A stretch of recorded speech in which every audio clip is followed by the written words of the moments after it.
culture is a non-duplicatable competitive advantage.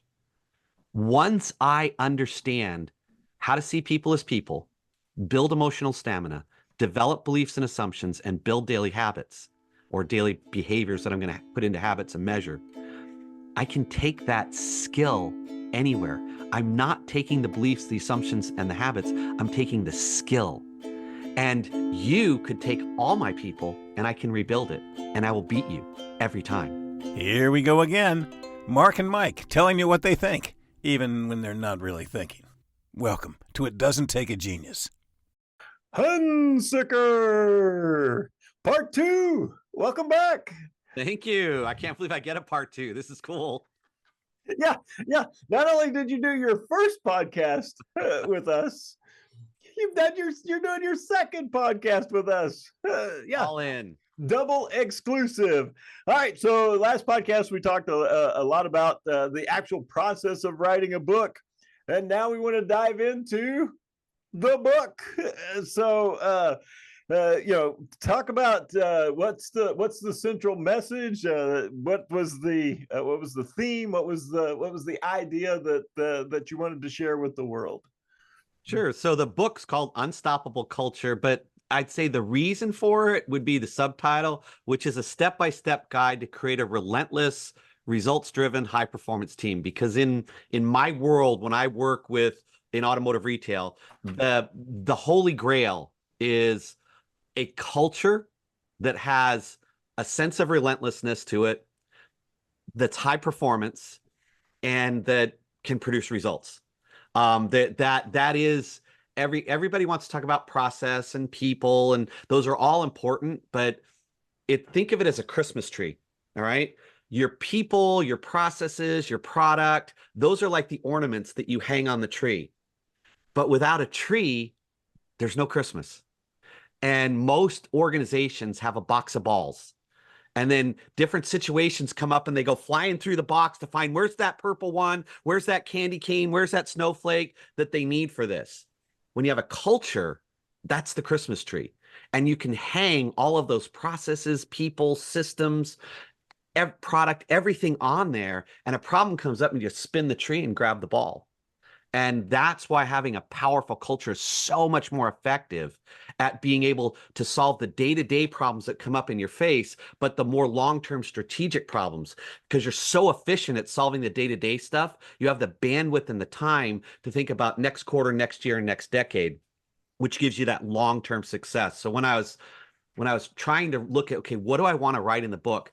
I wanted to have a conversation with the kind of managers I've worked with over the last 25 years that has worked. In other words, there's a common set of problems that come up, and there's a common set of solutions. There's predictable patterns.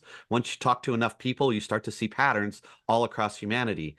And that's what I wanted to do. I wanted to center the book on a series of patterns that I've shown and have come up that interfere with the ability to have a really powerful results-driven culture that has a high-performance team mass to it.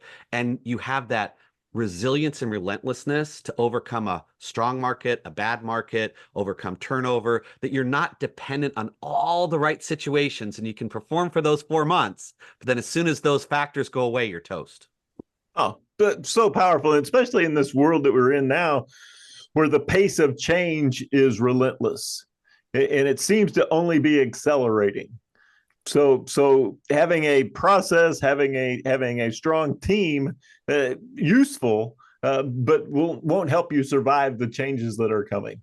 And I don't know what the next crisis, adversarial, competitive thing that's going to happen, but I guarantee you they're queuing it up as we speak. Oh yeah. And so if you have a culture that's unstoppable, then the obstacle is almost irrelevant. Right. I know I have the tools. I know I have the Christmas tree of options in order to address whatever befalls us, whatever is presented to us.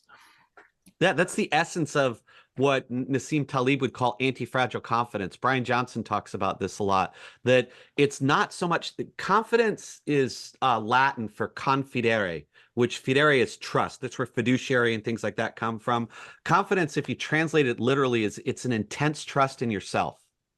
That's where the confidence that I don't know everything, but once you have a sense of self-efficacy, like I can do hard things, I can solve problems, then it doesn't matter what comes up because I know how to solve problems. That's the essence of confidence, and unstoppableness comes from knowing that no matter what comes at me, I can solve it. I can handle it. I can deal with it. So your approach to change becomes bring it on, not, oh crap, here we go again. Oh, yeah. And when you have that, you actually look forward to the problem. Yes. Yeah, you look at it and go, yeah, we've got this team. Let's test it. We've got this culture. Let's test it. That's absolutely fantastic. And so as I read the book, right, it became clear to me that yeah, you were taking us through a process, and it was absolutely fantastic. It almost felt like yeah, I've got Chris, and he's beside me in book form, walking me through. And the way you said it was perfect. Where the most common things that we see when we're out in the world. And people are always amazed, I'll go into a store and I'll say, tell me your top management challenges or whatever they are. And then I'll like, okay, here's how we're, and they're like, you have stuff to address all these things. So I'm like, I may have seen this before. When your mom lied to you, your mom told you that out of 6 billion people in the world, you're absolutely unique. No, you're right. You may be unique, but your problems are pretty standard fare. And it doesn't matter the industry, right? Whether it's manufacturing, hospital care, hospitality, sales, whatever it might be. It seems like there are a basic set of things that we as the carbon-based life form tend to struggle with. So that's fantastic. I love that you've written this book that is, no matter who you are in a leadership position, it would be good for you. So one of the things that we always try to do at the podcast is to give people a nugget, give people something that'll address maybe an aspiration or concern that they currently have. And as I was reading through the book, one that I find myself dealing more and more with my clients was chapter 8. And just the title alone, Mood Dependent Excellence. And I ask my audience, how many of you work for a person that every day you had to check their mood? Right. And I had one store, they actually had a guy in the parking lot watching when the boss came in.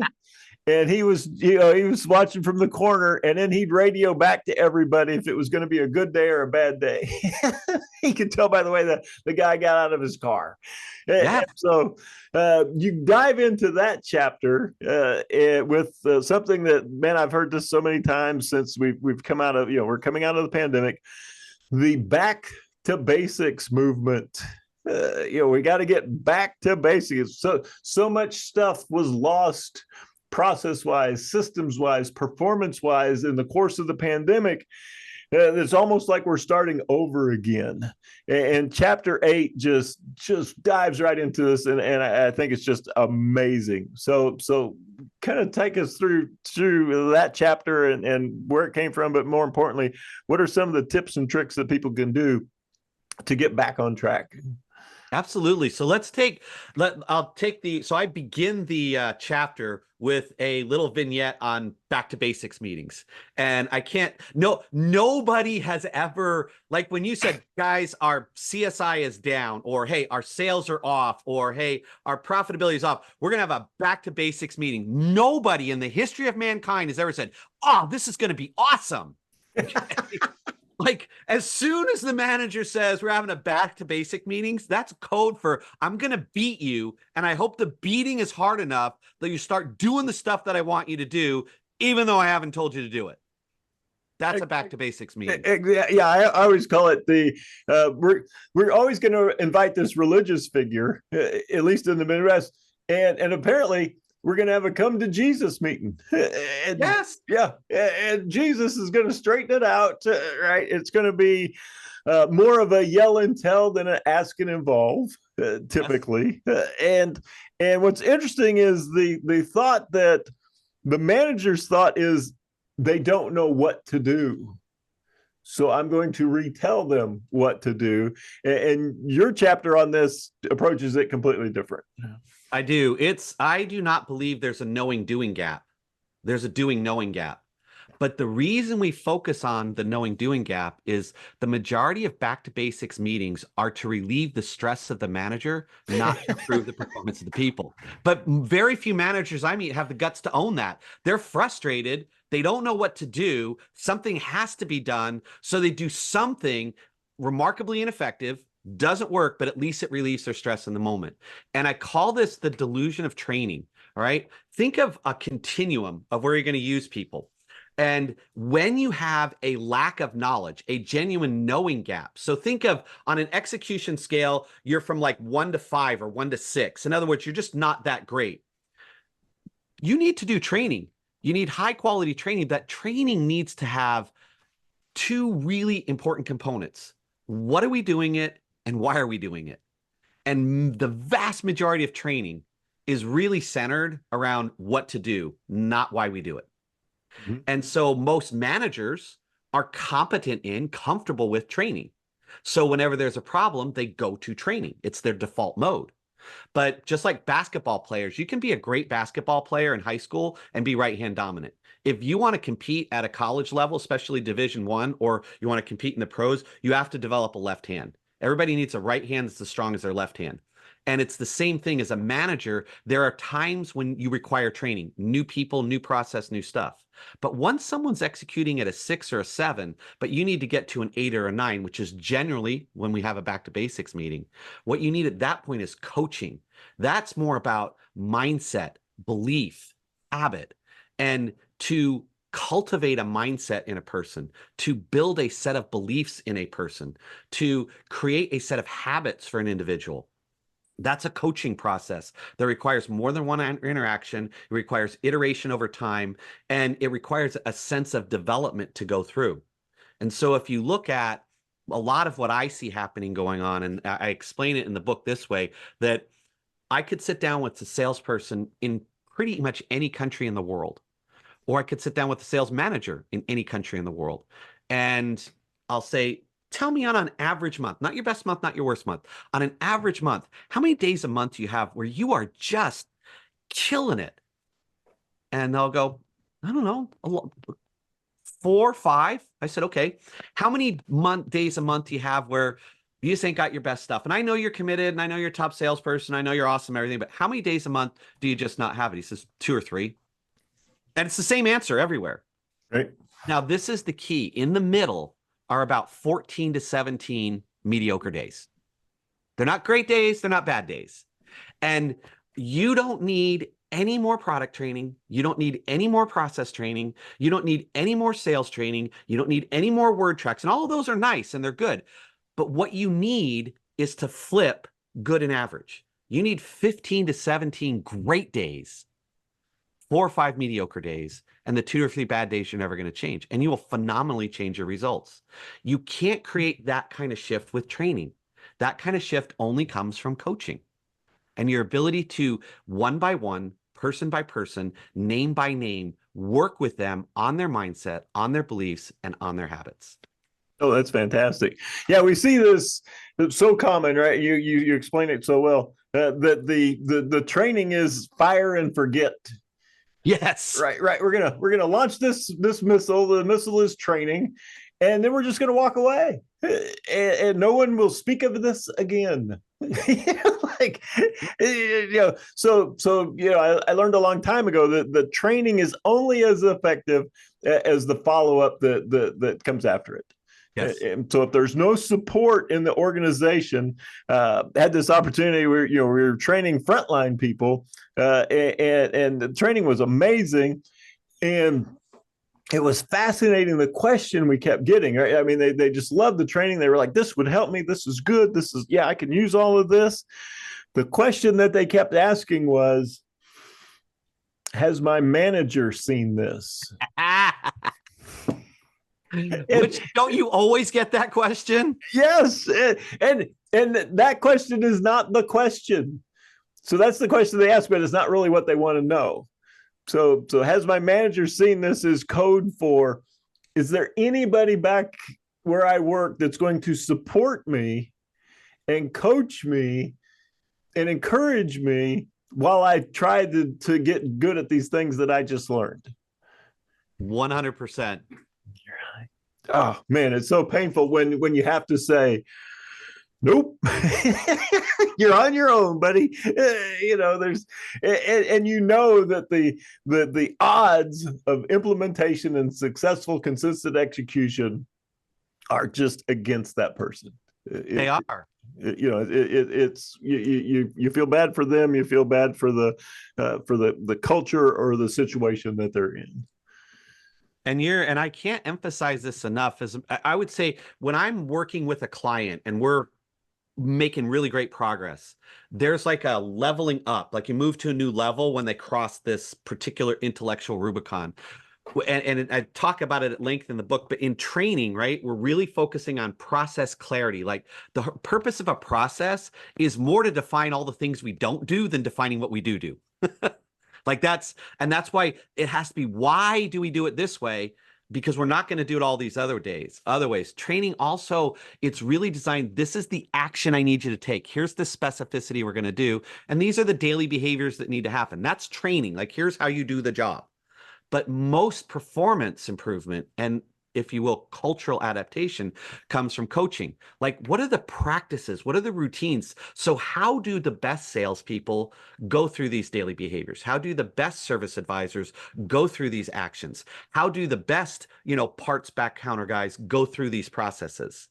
Well, once you start identifying those practices, you'll find underneath every one of those practices is a set of beliefs, a certainty they have about how the business works, about what it takes to be successful. And they've stopped negotiating with the world about the way things should be, and they've accepted the way things are.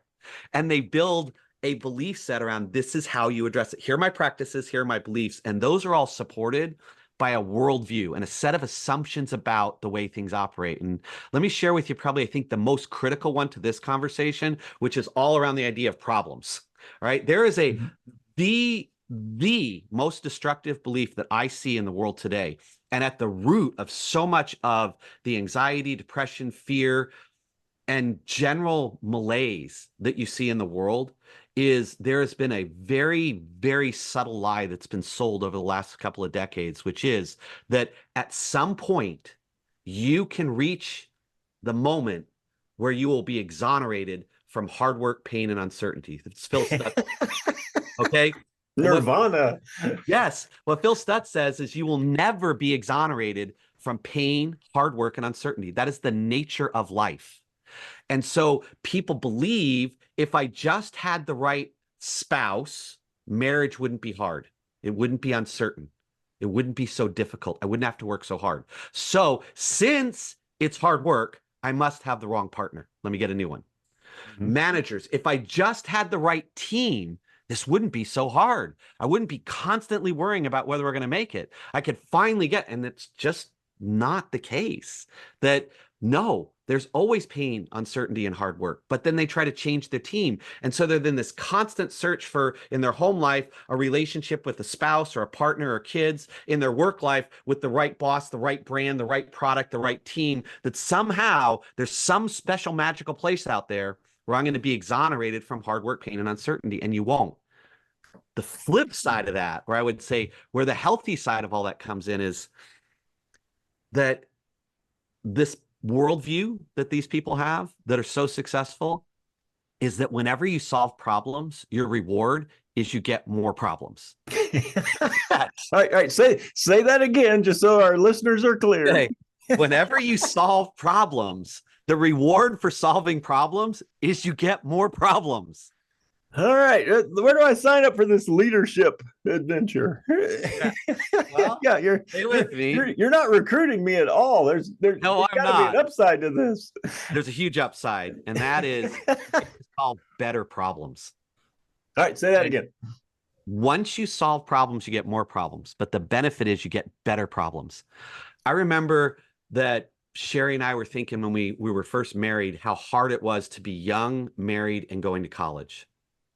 And so we're both in school, we're married, we're both finishing up. And then we had a child and we found out what real problems were. Oh, yeah. Now, when I solved that problem, right, of being able to be married and go to school, I got a bigger problem, being married, going to school, and having a child. And then, but I got to solve that problem while going to graduate school. So I have 2 kids going to graduate school. But what an amazing problem to solve. I learned how to deal with my own selfishness. I learned how to set aside my own needs to take care of another human being that needed me. I learned how to love in a way that I never knew possible. I got to solve better problems. Now, think about my business as my business. I remember when just trying to get my business off the ground and pay the bills was just overwhelming. And I remember when my business finally became a real business, now it started to scale. So instead of solve problems of how do I eat, I get to solve problems of scale. Those are much better problems to solve.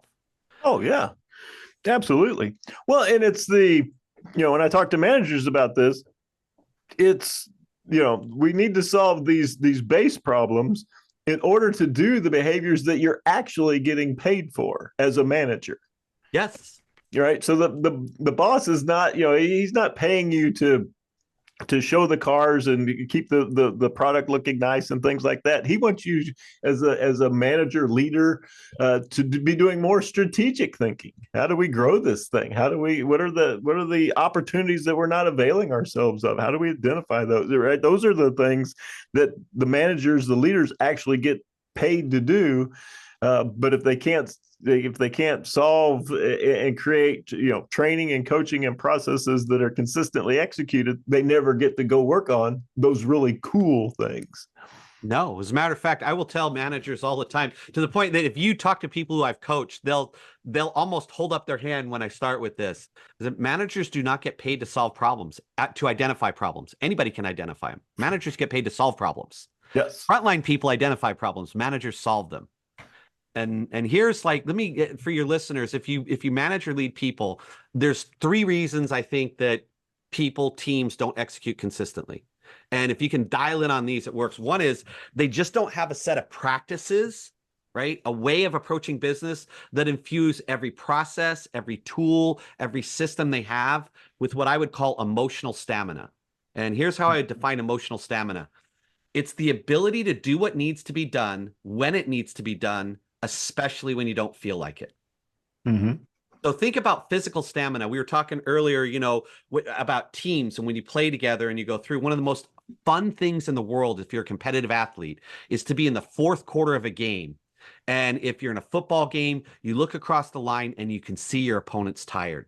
Now you're tired too, but you've paid the price to develop the stamina that when you see that, you get a grin on your face and you're like, I am going to own this person. You're on a basketball court and you come up and you see him pull his shorts and kneel down and breathe hard and he's out of gas and you're like, I got him. And even though you're tired, you get this rush of energy because that ability to dominate and crush them is incredible. Well, just as you build physical stamina by training in the gym, you build emotional stamina by making yourself lean into the things that need to be done when they need to be done, especially when you don't feel like it. That is like Abraham Maslow said, every moment you have a choice to step forward into growth or backwards into comfort.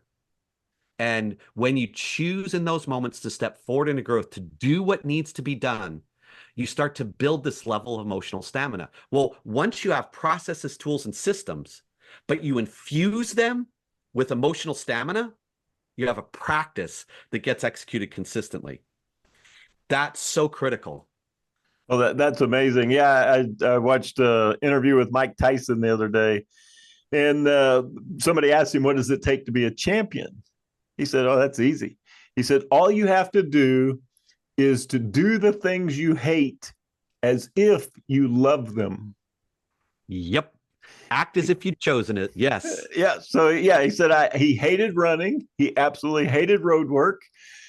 But he knew if he wanted to be a champion, he not only had to do the road work, but to do it as if he loved it, as if this is the most fun I've ever had is running 5 miles. just knowing that, yeah, it's going to be painful. It's going to suck. But if I do it and I do it with enthusiasm, I do it with commitment, that those are the things, what is it? Do the things that the other people aren't willing to do. Yeah, I share that with people all the time. As a matter of fact, a great tip if you want, I, 2-3 times X your productivity. In the morning, your first 10 minutes of the day, when you sit down, before you open your computer, before you open your email, just write down the 5 things you don't want to do today. I call it my not to do list, right? Write down the 5 things you don't want to do today. And then 1 or 2 of them you can do in 2 to 5 minutes. Just get it out of the way. And the other 2 or 3, schedule them. And then if you consistently do that every day, I promise you your productivity will go up 2-3 times with no magic systems, no software, no nothing, just a sheet of paper and a pencil, and simply write down every morning. You already know darn well what those are. And you write down the 3 to 5 things you don't want to do, your not to do list. And you either do them before you start your day and open your email and do that, or you schedule them, because some of them take in a half an hour, and you can't just do that first thing in the morning. Oh, yeah. Yeah. Yeah. That's wonderful advice. I remember I was watching my daughter. She played tennis, and she was still in high school, and she had a wonderful coach, and they're warming up, and the coach says, so of all the drills we do, which ones do you hate the most? And I'm in my head, I'm like, it's a trap. It's a trap. Yeah. Like, she's like, be careful. Yeah. She's like, oh, I hate volleying at the net, and he's like, yeah. What else? Well, no, that's the one that just, I just don't like doing that at all. And he said, so which part of your game do you think needs the most work? And then she figured out it was a trap. It's like, volleying at the net. Yeah. So what do you think we ought to start this practice with? She just walked up to the net. but yeah, she knew, right? Even at that young age, right? Yeah. This is I don't like this, and because I don't like this, probably not all that good at it, and there's a correlation there. But if it's vital to the success of what it is I want to achieve, I have to go head on at it. I've got to dive in. And if I go, so stay with that thought. So if I said there's 3 things that get in the way of execution, right? You don't have a practice, right, where you take process, tools, and systems and infuse them with stamina. Second is they don't have a set of beliefs that support consistent effort and execution. So I'll ask people, I said, tell me, like young salespeople, right, when working with them, I said, so tell me, what's your belief about being on time? Oh, it's important. How important? Well, stuff comes up sometimes and you got to go through. Okay, great. Tell me about your belief about hard work. Like, how exhausted should you be when you go home at the end of the day? Well, you got to have work-life balance. You don't want to do too much and go through. And I'll kind of walk through. I said, now, tell me someone that you love, sports figure, musician, someone. Oh, Jerry Rice, man. I love Jerry Rice. I said, what was Jerry Rice's belief about being on time? Well, let's go look it up. Here's his book. Let's go Google it. Let's go ChatGPT that one. Okay, great. All right. And what was this thing about consistent effort and like how hard he worked? And they said, what do you mean? Well, since we're talking Jerry Rice, do you know that he was 2nd round draft pick out of Mississippi State? Nobody knew him. First day he shows up on the 49ers. Now you got Joe Montana, you got Steve Young, we got all these guys here going on. Steve Young wasn't there. You had Joe Montana and all these like great, people. And, this is a Super Bowl winning type team. And first pass route, first day of practice, he catches the ball, turns and runs 72 yards to the end zone. They're like, dude, rookie, we don't need to do that. He goes, okay, thanks. Second pass that's thrown to him, turns, runs 45 yards all the way to the end zone. They're, dude, rookie, you don't have to do that. By the end of practice, he had taken every single pass and run it into the end zone. By the 4th day of practice, every single receiver on that team was running it into end zone. And they challenged him, why do you do that? He said, you don't run a pass play to catch a pass. You run a pass play to score a touchdown. Ooh. Now, the majority of people in an organization do not have a set of beliefs and assumptions about themselves and the world that would support excellence, continuous effort, and great execution. So until you change those beliefs, they're never going to move. Does that kind of make sense? That you have to change the belief, the behavior will follow. You will never get the behavior as long as the beliefs don't support it. And that is what you do in coaching. Oh, that's perfectly said. It reminds me of James Clear's book, Atomic Habits, when he said the key to changing behavior is to change your identity. Yes. And the idea that yeah, somebody who's wanting to give up smoking, right, if they're asked, do you want a cigarette, and they say no, I'm trying to quit, versus do you want a cigarette, and they say no, I don't smoke. Yeah. I'm a non-smoker. You automatically know what to do once you change your identity. The difference between saying I run and I'm a runner. Yes. Or I'm a writer. Yeah, or I'm a writer. Yeah. I write, or I'm an author. Yep. Yep, I'm a writer. And so changing your beliefs, changing your identity, and I'm fond of talking to people about, wonderful quote from the 20th century philosopher George Carlin. He said that those who dance are considered insane by those who cannot hear the music. So when you watch people's behaviors and you watch them not achieving as much as they could, it looks insane to us, right? It's like madness. And so, you only, when you get to know the person and you ask some of the questions that you pose, do you start to understand, okay, where did this belief system, where did this identity come from? And can I help them, find a different path? And that's the essence of being a manager. Being a manager is leading people to a way of seeing themselves in the world that allows them to access excellence, continuous effort, execution, that builds in them an emotional stamina that serves them in their home life as well as their personal life. And I think it starts, like, the third reasons people don't execute that I talk about in the book is that they don't have measurable daily behaviors. Okay, there's key results. Like I want great CSI in my service department. Well, I happen to know, and everybody else knows, that one of the number one drivers of that from the data is, do you get good regular status calls? That's a daily behavior. CSI is a monthly number, right? Total sales is a monthly number. It's not a daily behavior. But I know that if I talk to 4 people today, I'll sell a car today. If I want to sell 30 cars in a month, I got to talk to 4 people a day. So my efforts as a manager are to define what are the key results in the business and then create a set of daily behaviors that drive those. You manage daily behaviors, not monthly numbers. And most people try to manage monthly numbers and forget about daily behaviors. So once I've defined the 3 or 4 key results in my organization, I now need to define what are the daily behaviors that drive those.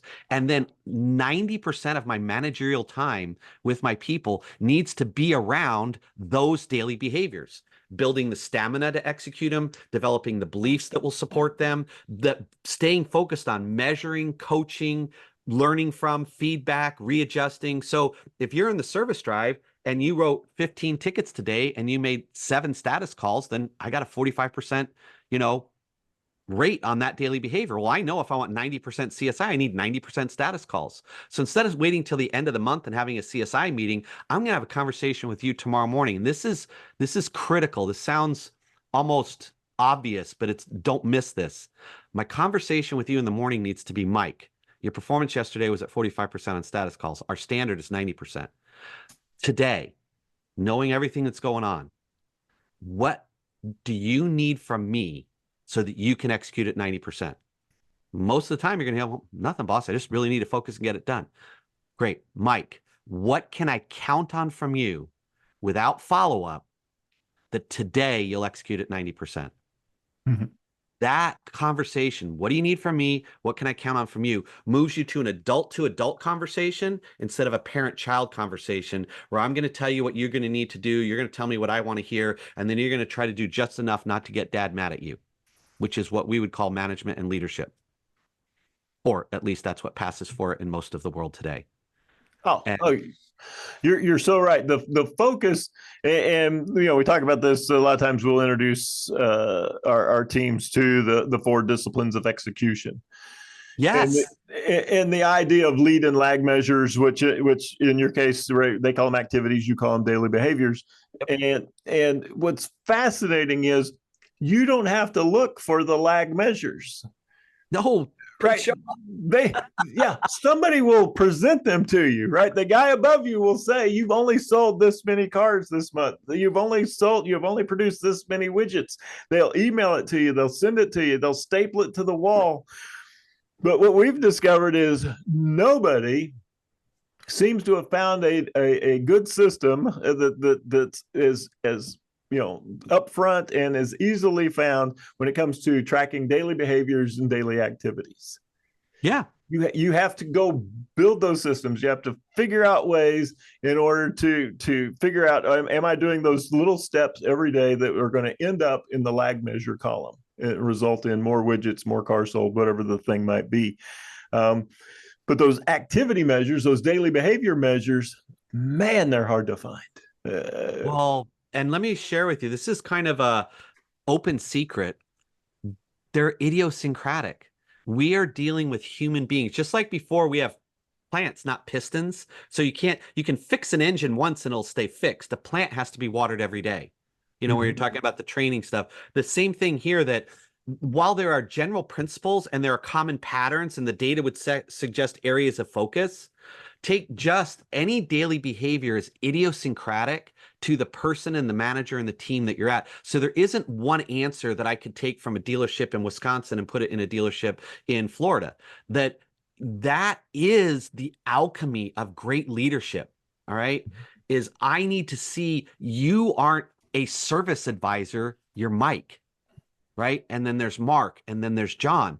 And each one of you requires possibly a different set of daily behaviors, or the daily behavior that I'm measuring might be different for each of you, or our team might require a different set of daily behaviors than another team in the same dealer group. That's the work, that's the craft of management, is seeing your people as people. They have a name and a story, and you know their name and you know their story, and now you know their beliefs, their assumptions, their worldview. And so you create tools, processes, and systems with beliefs and assumptions, and then daily behaviors. And that alchemy creates excellence for your team in your market. But if you would move to another dealership, you can't just transport that, because you can't transport the people. Your ability to do that, and this is why I talk about culture so strong. Culture is a non-duplicatable competitive advantage. Once I understand how to see people as people, build emotional stamina, develop beliefs and assumptions, and build daily habits or daily behaviors that I'm going to put into habits and measure, I can take that skill anywhere. I'm not taking the beliefs, the assumptions, and the habits. I'm taking the skill. And you could take all my people and I can rebuild it, and I will beat you every time. Absolutely. Well said. And I think, over, 200 podcasts, nobody's uttered the phrase, the alchemy of great leadership. That was man, I might have got a tear on that. That was beautiful. But you're so right. Can I bring in systems and processes, but I have to get to know the human factor. Yes. And we do this wonderful exercise where we have managers pair up with each other, and we have a series of questions that they ask each other, some work related, some life related, and they spend 8 minutes asking each other these questions, and at the end we ask this horrible question. It's just the meanest question of all time, and the question to the participants is, do you now know more about the person you were just paired up with than you know about people who are currently on your team? Yes. And the heads just drop. And at the same time, they know exactly what they need to go do. Yes. I've got to go get to know my people. I've got to know their hopes, their dreams, their ambitions, their fears, their frustrations. And until I know those things, how can I help them? So take that. All right.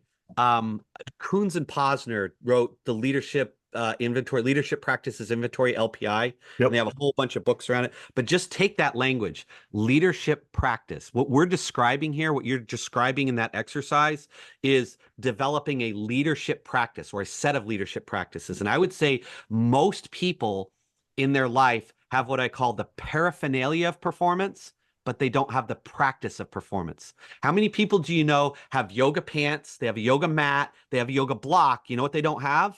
A yoga practice that they do every day. All right. How many leaders do you know have a whole set of leadership books? They have leadership tools. They have, data tools. They have, you know what they don't have? A leadership practice.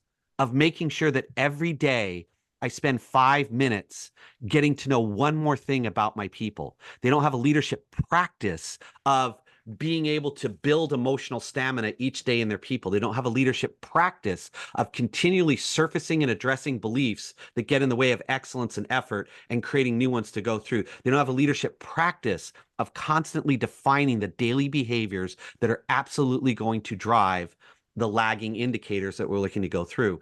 That's why, to use our word, they lack the alchemy of leadership. The alchemy of leadership directly comes from an intentional set of leadership practices, not the possession of leadership paraphernalia. Oh, well said. Well said. So tremendous nuggets, tremendous ideas, very helpful. And so that gives you, and that was just a tiny bit of chapter 8. Yes. Right. So there's so much more to this. The book is absolutely amazing. If it's just the culmination of your life's work, and distilled down into, this is, if I was talking to this young manager and you told us that was your way of writing this, right? I'm speaking to Ryan.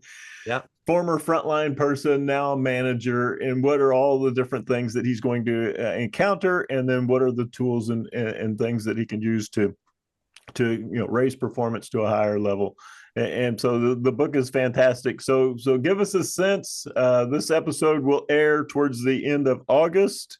Where can I get the book? What's next for author Chris Hunsicker? So the book should release the first week of September. That's what we're on track for with all the publishing guys and everything. And we should be available on Amazon sometime after the 4th of September, probably 3rd, 4th, 5th of September. It should be available on Amazon. And it's called Unstoppable Culture. And I hope you'll enjoy it. If you do end up buying the book and getting it, write me. Tell me that, hey, Chris, you missed the mark, or hey, this was really good. As you said earlier, I love feedback and I'll accept it. And then the second book that became a chapter that was taken out, that book also will be available, and it's called Unstoppable You. And you're going to love, the title is 16 and a half Tools for Everyday Resilience. It's at 0.5. Yeah. Everyone says, what's a half tool? You got to read the book to figure it out. But anyway. Oh, yeah, that's fantastic. It was written for my children. So my children are all adult children. They're between 30 and 40 years old. And they're at that point in life where they feel like life has been unfair and it's been harder. And so each chapter is, there's 16 chapters. Each chapter talks about specific tools to develop your emotional resilience to deal with the way that life is instead of the way you wish it was. And it's really geared towards that audience or that group of people. So if that's something that's interest to you, that was a whole chapter in the book that didn't fit, that we had to take out. And then there's one more book I'm going to release in January that's another chapter that didn't fit. Oh, that's fantastic. And so, that right there, such a key point. It's not a bad chapter. No, it just wasn't the chapter for this particular endeavor. Exactly. And now it's a standalone piece. And so it's so important to remember, okay, so this might not be useful now, but in another spot, in another application, it's perfect. Mm-hmm.